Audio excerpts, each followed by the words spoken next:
ধুর, রোজ রোজ মা আমাকে এই ভাত ভাজা টিফিনে দিয়ে দেয়। রোজ রোজ এইসব খেতে ভালো লাগে নাকি টিফিনে? হ্যাঁ, কি রে পারমিতা, এত রেগে আছিস কেন তুই? দেখ না উর্মি, মা রোজ রোজ রাতের বাসি ভাত সকালে ডিম দিয়ে আলু দিয়ে ভেজে দেয়। রোজ রোজ আমার এইসব খেতে ভালো লাগে নাকি বলতো? ধুর, তাতে কি হয়েছে, ভালো খাবার তো, খেয়ে নে না।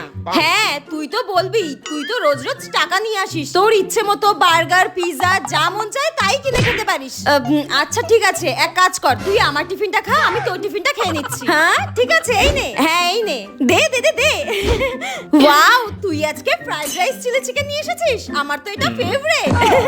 তাড়াতাড়ি খাই। বাবা, তোর এত ভালো লাগলো এরকম ভাত ভাজা খেতে? হ্যাঁ, আসলে এটার মধ্যে তো মায়ের ছোঁয়া রয়েছে। তো মায়ের হাতের ছোঁয়া আছে তো কি হয়েছে, সবার টিফিনেই তো মায়ের হাতের ছোঁয়া থাকে। তুই এসব বুঝবি না, কারণ তোর কাছে তো মা রয়েছে, তাই এই মর্ম তুই বুঝবি না। আমার তো মা নেই, তাই মায়ের হাতের সমস্ত কিছুই আমার কাছে অমৃতর থেকেও সেরা। মাকে যেদিন কাছে পাবি না সেদিন তুই বুঝবি। হ্যাঁ রে, তুই ঠিকই বলেছিস, আমার এরকম করাটা উচিত হয়নি, আমার ভুল হয়ে গেছে রে। যাক, তুই বুঝতে পেরেছিস, এটাতেই আমি খুশি হয়েছি। আমি আর কখনো মাকে অবহেলা করব না, মা যা ভালোবেসে দেয় তাই খাবো।